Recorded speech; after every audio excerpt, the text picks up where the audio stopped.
In southern Poland, as well as in the Czech Republic and Romania, there is severe flooding. Experts blame intense rainfall and global climate change.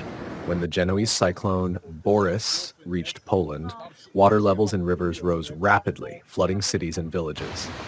Rail connections between Poland and the Czech Republic have been suspended. The Polish-Czech border crossing at Gokowice has been closed. The greatest damage has occurred in Lower Silesia, Opole, and Silesia voivodeships.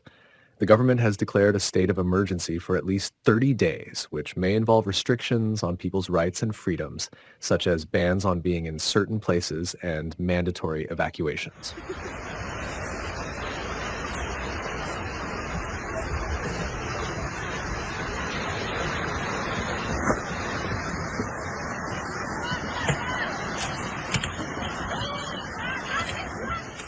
In Poland, some areas experience 215 liters of rainfall per square meter in just 24 hours. In the cities of Nysa, Jelenia Góra, Glukowazy, and Kłodzko, water levels have risen to catastrophic levels, surpassing even the 1997 floods in some areas. At that time, heavy rains, which brought a month's worth of precipitation to Silesia voivodeship in just a few days, caused the Oder and Morava rivers to overflow. Streets were flooded, people traveled by boat, and many waited for help on the roofs of their homes.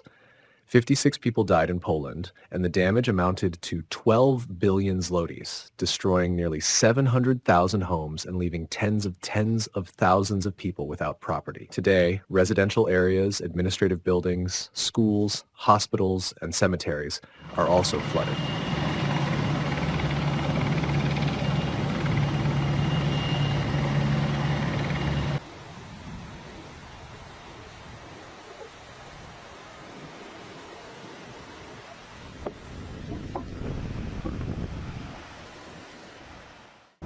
In many places, the disaster has destroyed infrastructure. For example, in Lądka-Zdrój, almost all the bridges, including the St. John Bridge built in the 16th century, have been destroyed. The bridge was renowned for its durability as, according to legend, builders added raw chicken eggs to the materials. The bridge survived the 1997 floods, but this time the disaster was stronger. Currently, the town can only be accessed from the Czech Republic. The streets are covered in tons of silt and mud.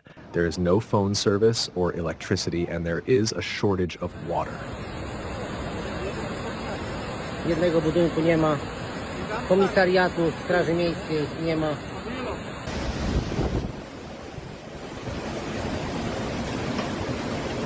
Some towns are completely cut off from the outside world, and many people are trapped in their homes as if in cages. It is even worse when people in such traps are bedridden hospital patients. For instance, in Nysa, a hospital had to be evacuated due to the flooding. Staff and patients were urgently relocated to other medical facilities. A large-scale rescue operation is ongoing, involving, among others, the Polish Armed Forces, police, and fire services.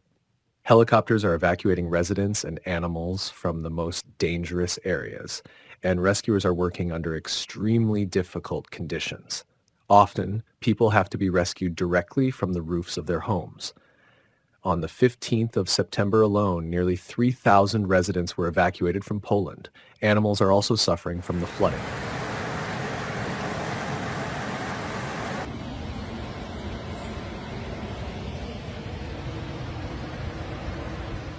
At present, at least 5 deaths due to the disaster have been reported in Poland. The flood has claimed, among other lives, that of a renowned surgeon from Nysa. Krzysztof Kamiński was returning from the hospital after a shift when he suddenly lost contact. His car was found on one of the flooded streets. It is believed that the 71-year-old man got out of the car to continue on foot. The driver's side door was open. The surgeon's body was found by rescuers during the night. The number of casualties and injuries may increase, as many areas remain isolated due to the flooding. For the same reason, it is too early to determine the exact amount and extent of the damage. However, it is known that cities such as Kłodzko and Głuchowazy have been hit hardest. Entire streets and houses have been destroyed, and apartments are flooded.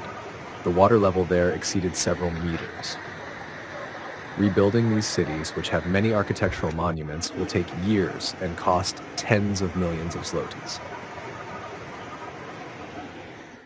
One of the most vulnerable cities in southern Poland is Wrocław, located on the Oder River.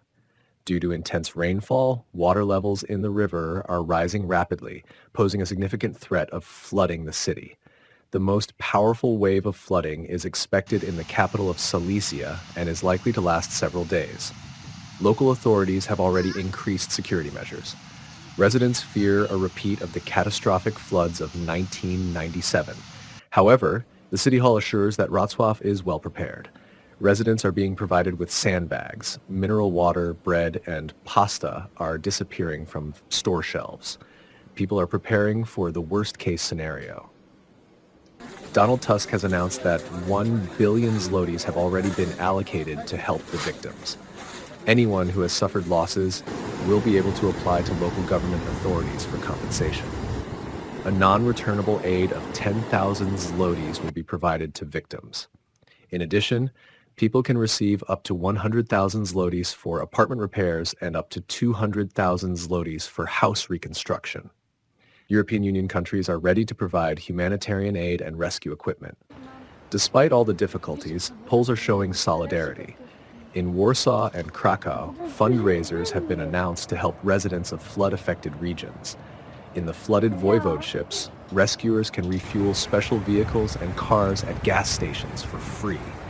Volunteers from various parts of Poland are heading south to help, and neighbors are providing shelter to those who have lost their homes. The powerful typhoon Babinka struck China. According to the China Meteorological Administration, this typhoon is the strongest since 1949. Shanghai, a major city in eastern China with a population of over 24 million, sustained the most damage. Typhoon Babinka passed over the East China Sea through the Amami Islands of Japan.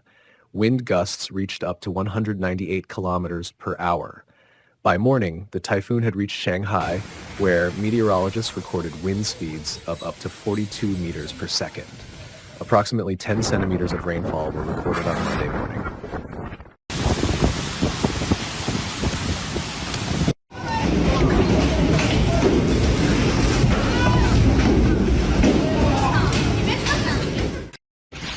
By Sunday, Shanghai had already begun preparing for the approaching typhoon. Flight cancellations and the suspension of city ferry services were implemented. The China Meteorological Administration issued the highest red alert level due to the typhoon. The storm felled trees and tore down billboards. Videos of the hurricane's aftermath have been circulating on social media, showing numerous fallen power poles and detached facades from buildings. 我操！船长的车大颠了。我去，我。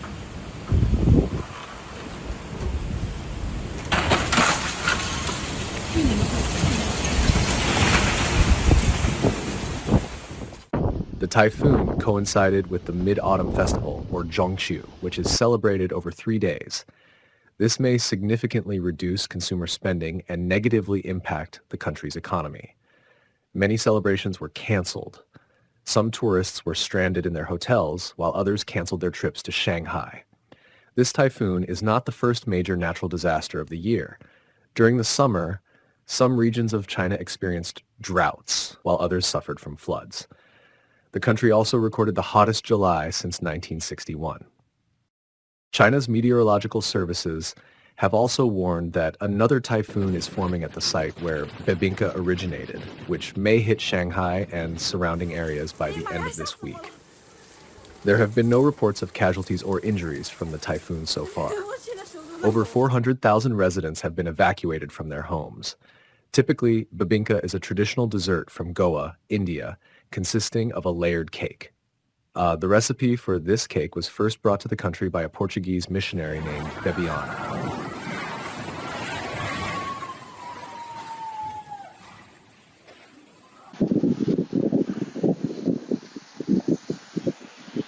China is not the only place affected by extreme weather. Last week, Southeast Asia faced the destructive typhoon Yagi. Reports indicate that the death toll from this typhoon has exceeded 200 people. Intense rainfall hit Vietnam, Laos, Thailand, and Myanmar, causing landslides and flooding. Each year, Southeast Asia experiences heavy monsoon rains during this time, but climate change is leading to more intense precipitation. This also affects typhoon formation, with storms starting closer to coastlines and becoming stronger, faster, and lasting longer on land. In the Portuguese region of Aveiro, located in the southwest of the country, the death of 2 people due to wildfires has been confirmed. According to the Portuguese National Emergency and Civil Protection Authority, 1 person died from burns in the municipality of Serra do Voga, and the other from a heart attack in the municipality of Albergaria of Velha. It was later revealed that the second victim was a 29-year-old Brazilian citizen, an employee of a forestry company, who was caught in the fire while attempting to repair equipment.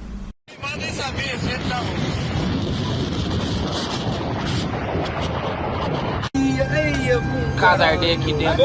Albergaria. Agora, ao vivo. Olha as bombas.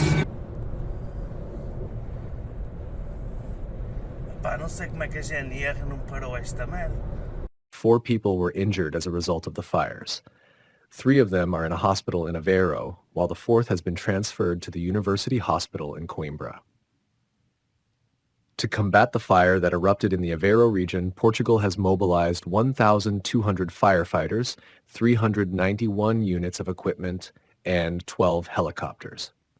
Additionally, at the request of the Portuguese government, the European Union has promptly dispatched 8 aircraft for firefighting operations. In Romania, in the Vrancea seismic zone, another earthquake has occurred. The tremors, with a magnitude of 5.2, were the strongest this year. They were felt in Moldova, Transnistria, Bulgaria, and Ukraine. The earthquake caught the president of Moldova, Maia Sandu, live on national television. The broadcast she was participating in was nearing its end when the tremor struck, accompanied by a loud noise. A hint of concern appeared on the faces of the head of state and the host, but they tried to maintain composure and stay calm despite the visibly shaking table. At the time of the tremors, Sandu was discussing preparations for the upcoming presidential elections this fall. The journalist jokingly expressed hope that it was a good omen. What do you think? Is it a good or bad omen? Share your thoughts in the comments. The day before, Cyclone Boris hit Moldova, causing massive flooding in several regions of the country. The central and southern regions were particularly hard hit. Streams of water flooded fields and houses, causing significant damage to agricultural land. Dozens of villages were left without electricity, which further complicated the situation, and Chisinau was practically paralyzed. The streets turned into rivers, transport links were disrupted, and many residents could not get to work or school. The cyclone struck suddenly. Despite the warnings of meteorologists and the introduction of the orange weather hazard code, the intensity of the downpours exceeded all expectations. Residents were preparing for heavy rains, but what happened took everyone by surprise. In some areas, a month's worth of rain fell in just a few hours, leading to catastrophic consequences.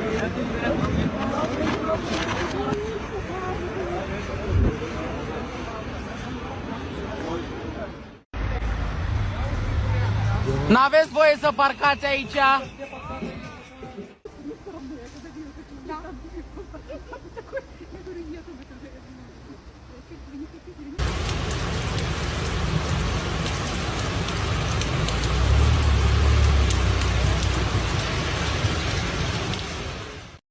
Fields in the central and southern parts of Moldova were submerged, threatening the harvest and the financial stability of local farmers. Even houses equipped to protect themselves from the rain had roofs that could not withstand the powerful streams of water, forcing residents to collect water in buckets. Many people were left homeless, and the authorities organized humanitarian aid deliveries. According to meteorologists, Cyclone Boris was one of the most destructive in the region in recent years. It is expected that the restoration of infrastructure will take several weeks and for some rural areas, even months.